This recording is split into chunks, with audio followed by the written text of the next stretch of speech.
Elon Musk's honesty has gotten him into a little bit of trouble from time to time, but you've got to love it. I mean, really, the guy is nothing if not entertaining.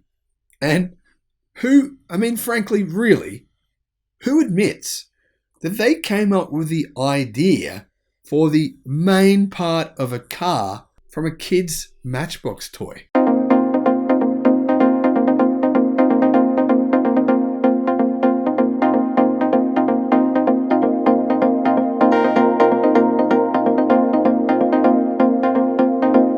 Hello, my friends. Welcome to the Electric Viking.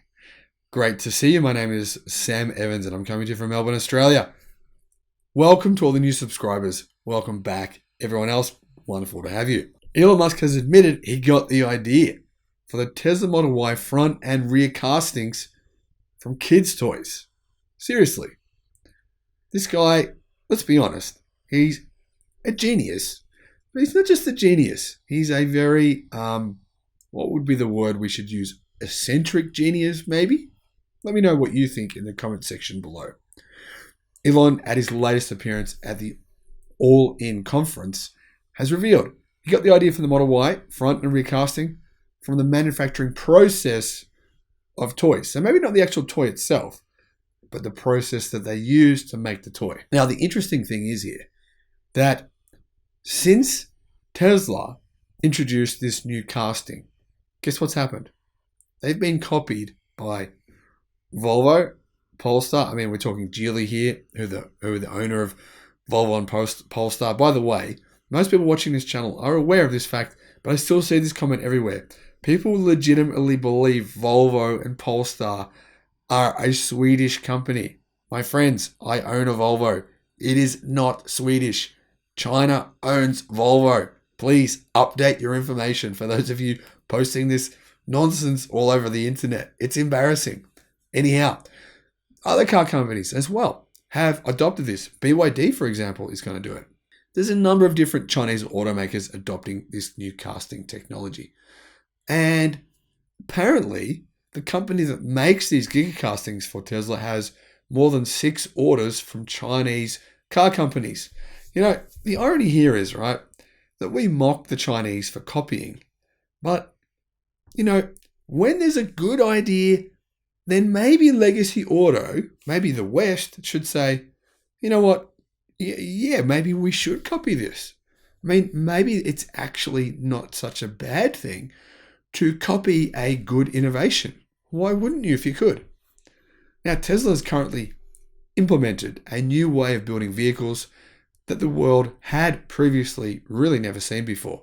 And people claim this isn't true. I've seen this comment made on a lot of different articles. They claim that no, Audi was doing this before, Mercedes was doing it before. No. They were not. Not in this way. They weren't. Unlike all other automakers, which use robots to weld together their vehicles, Tesla basically prints the Model Y chassis as a single piece. Tesla first set out to improve how it manufactures vehicle bodies after the Model 3's chassis was harshly criticized by automotive veteran Sandy Munro. Munro criticized the Model 3's rear chassis for being made up of 70 plus parts with dozens of welding techniques and metal types and all kinds of joining processes. It was a bit of a nightmare. And he was right. He was right. And Tesla went, yep, let's get back to the drawing board. Let's see how we can not just make this product better, but make it better than everyone else. The Model 3 approach increases the vehicle's complexity, manufacturing time, failure points, factory footprint, cost, reduces vehicle rigidity, increases weight, on and we go. This all adds up to a more expensive and heavier vehicle at a lower quality. For the Model Y, Tesla has eliminated this issue by building the front and rear chassis as single pieces. And now Musk says he got the idea to build the front and the rear of the Model Y as single pieces from toys. At his latest appearance at the All In conference, Musk was asked about the innovations taking place at Tesla's newest factory, Gigafactory Texas. This is what he said. We have introduced a major innovation, which is to cast the entire front third and rear third of the car as a single piece. I got the idea from toys, actually. I was like, how do they make toys? Those are cheap. They just cast them. I was like, can you build a casting machine that big? And they were like, no one's ever done it before. I was like, are we breaking the laws of physics? No. Well, let's just ask them. There was 6 casting machine suppliers in the world, and 5 of them said no. The 6th one, they said maybe. I'll take that as a yes. I gotta love his attitude, right? Just finds everyone. Can you do it? Can you do it? Can you do it? Can you do it? Can you do it? No. Maybe. I'll take that as a yes. Here we go, baby. Now, it's incredible to think that Musk came up with a major innovation that will save Tesla hundreds of millions of dollars and make a much better product for end consumers by simply asking how do they make toys so cheap. This truly is first principles thinking. This is another instance showing how Musk's first principles ethos is Tesla's primary advantage, not its disadvantage, as all you Elon Musk haters think. He is the right person to lead Tesla. Yes, he's eccentric. Yes, he says crazy things on Twitter. Doesn't matter. Tesla will be the world's largest automaker by 2030, irrespective of all that. Not in spite of him, but because of him. I'm sorry. Like him, loathe him, whatever. It doesn't matter. He's gotten them to here. He has gotten the company to here. That's insane. And it's one reason why no one's going to catch up to the company anytime soon, because Elon isn't the only one innovating. Tesla is a company full of innovators. I've reported on the awards Tesla has won. Who wins the awards every year for the most innovative company? Who wins them? Come on. I'm sure you know. Tesla, they win them. Not because of Elon in particular. He's part of it. He's part of the company ethos. It is a company of innovators. You know what? I love the story that Sandy Munro shared that shows the difference between Tesla and legacy auto. Ford, General Motors, Toyota, Honda, all these massive companies full of slow-moving bureaucrats who take forever to make any decisions. They love power.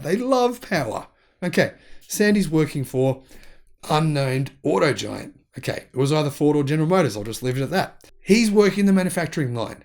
He spends all weekend massively improving a section of the manufacturing line to make it way more efficient, way faster. The company comes back on Monday morning, sees what he's done, and nearly fires him, tells him to change it back. They don't even say, well, what's the changes that you've made?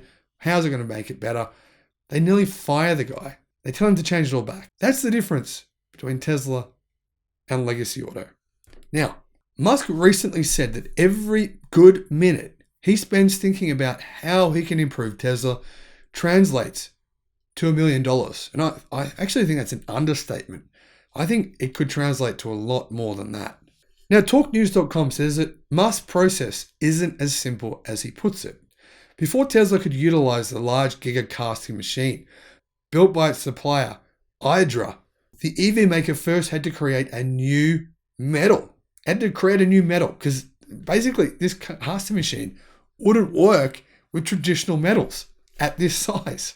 Tesla's new aluminum alloy has a unique property that enables it to maintain its shape despite significant changes in temperature. However, even after figuring out how to cast aluminum at this scale, Tesla was just getting started.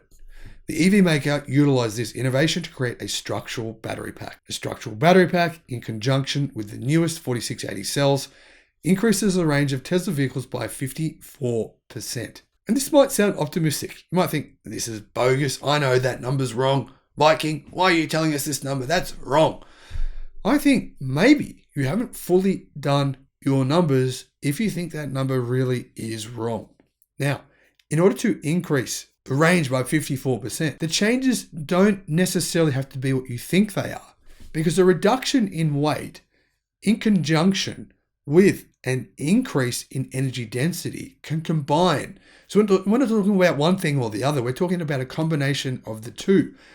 Now, it's said that the combination of having casting for the front and rear of the vehicle and having a structural battery pack could decrease weight of Tesla's vehicles by up to 400 kilos. If you increase battery energy density by about 20% and lose 400 kilos of weight from the car, then realistically, you could be looking at an increase of 50% in range. Now, you might be saying, why then is Tesla's new Model Y. Why does it only have 279 miles of range? I mean, this has this new pack, right? It has the new 4680 cells, has a new structural pack, has new castings. Well, we don't know the size of this pack. It could actually be quite small. Nobody knows. Until we find out, we can't actually work out what the difference is between the energy efficiency of this new vehicle versus the old one. But I, for one, am fascinated to find out. So what do you think? Is Musk a genius in your view? Is he a lunatic? Is he just a mad billionaire? Or is he the real life reincarnation of Tony Stark? Thanks for watching. Bye-bye.